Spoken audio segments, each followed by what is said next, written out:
Hello guys, आपका स्वागत है। मैं डॉक्टर मारवा आज आपको डायबिटीज मेलाइटस मतलब मधुमेह से रिलेटेड कुछ इंपॉर्टेंट जानकारी दूंगा।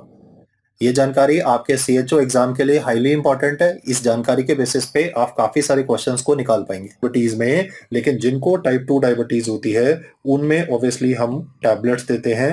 और वो टैबलेट जैसे कि कॉमन दवाइयां तो आप जानते ही हैं, जैसे एक होती है मेटफॉर्मिन।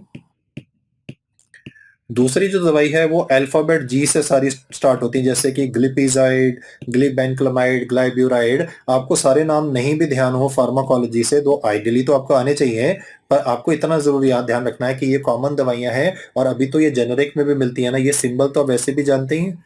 ये सिंबल किस चीज का है? ये सिंबल है भारतीय जन औषधि परियोजना का। इसमें जेनेरिक दवाइयां, इसमें जो जेनेरिक मेडिसिन हैं उनको बहुत ही चीप दामों पे, जो रूटीन, जो मैं ऐसे बोलूंगा जो अमेरिकन कंपनीज हैं जो बहुत महंगी टैबलेट्स बेचती हैं उसके कंपैरिजन में हमारे देश की जो छोटी कंपनीज हैं उन्होंने बहुत कम दाम पे सेम क्वालिटी की दवाई, इसमें दवाई की क्वालिटी में कोई प्रॉब्लम नहीं है।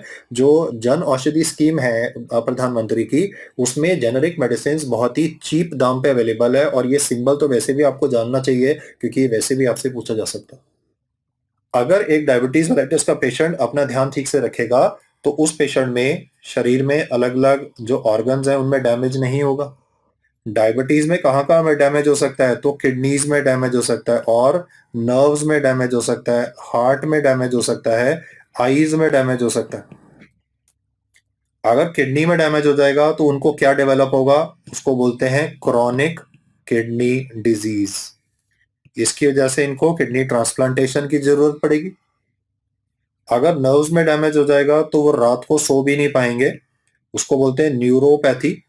इसकी वजह से उनको खासकर पाँव के तले में काफी ज्यादा दर्द होने वाला है रात के टाइम पे, वो ठीक से सो भी नहीं पाएंगे।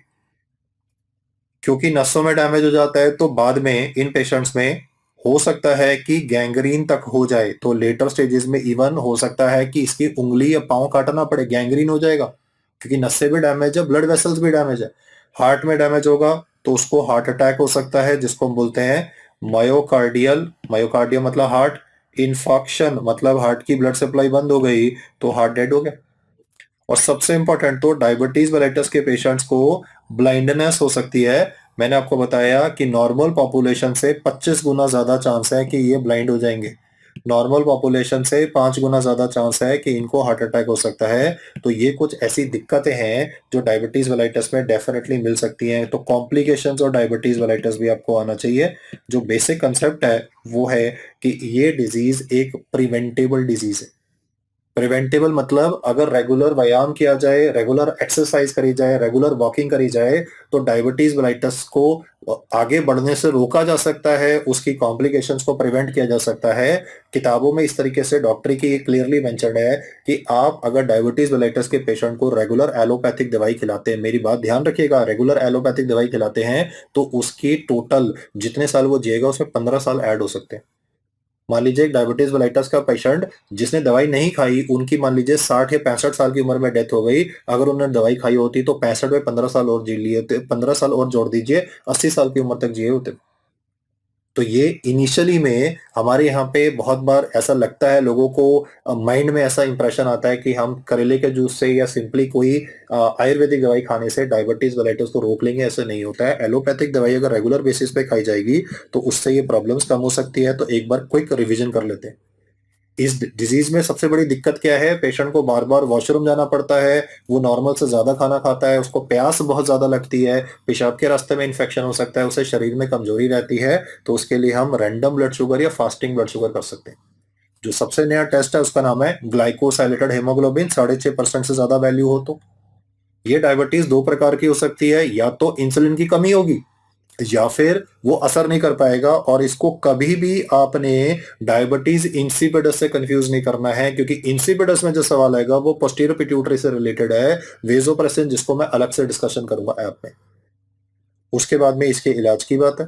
तो इलाज के पर्सपेक्टिव से आपको याद रखना है इंसुलिन के इंजेक्शन जिंदगी भर चलेंगे। ये ऐसा नहीं है कि आदत पड़ जाती है, उसको चाहिए क्योंकि हार्मोन की कमी है। अगर आप प्रोवाइड कर दोगे तो मैंने बताया कि इनका जितने साल वो जिएंगे उसमें 15 साल और जोड़ लीजिए, इतनी कॉम्प्लिकेशन रेट आप कम कर पाते हो, जो कि छोटी मोटी बात नहीं। इंसुलिन कहाँ पे लगाते हैं? तो मेनली पेट में। इंजेक्शन का रूट क्या होता है? सबक्यूटेनियस लगाते हैं। इसके अलावा अगर इंसुलिन लगा लिया जाए लेकिन ब्रेकफास्ट नहीं किया गया, लंच नहीं किया गया, तो शुगर कम होने से क्या-क्या फीचर्स आते हैं, वो मैंने आपको बताया। तो डायबिटीज़ वालों को हमेशा बोलिए कि अपने साथ में जैसे ट्रैवल कर रहे हैं, रेल से यात्रा कर रहे हैं, तो या हवाई जहाज़ से यात्रा कर रहे हैं, तो वहाँ पे क्योंकि खाने को आप हम बाहर रेलवे स्टेशन पे या हो सकता है एयरपोर्ट पे नहीं खाना चाहें, तो आप अपने साथ थोड़ा मीठा ज़रूर रखिए कि अगर आपको घबराहट हो, आपने इंसुलिन की दवाई इंसुलिन का इंजेक्शन तो लगा लिया या टैबलेट खा लिया मेटफॉर्मिन का, लेकिन उसके बाद में आपको घबराहट हो रही है, तो आप थोड़ा-सा मीठा खा लीजिए क्योंकि ऐसा हो सकता है कि आपने जो डोज़ खाई वो ज़्यादा थी, उस टाइम आपने ठीक से खाना नहीं खाया था लंच या जैसे कि ट्रैवल करने से पहले आदमी ठीक से खाना खाता नहीं है, तो उसकी ब्लड शुगर डेफिनिटली कम भी हो सकती है और ये कुछ कॉम्प्लिकेशंस हैं जो डेवलप हो सकते हैं डायबिटीज़ मेलिटस के लिए। तो अगर आप इस डिस्कशन को अच्छे से प्रैक्टिस करेंगे, तो डेफिनिटली आप डायबिटीज़ मेलिटस से रिलेटेड सवालों को अच्छे से आंसर कर पाएँगे। मुझे सुनने के लिए धन्यवाद।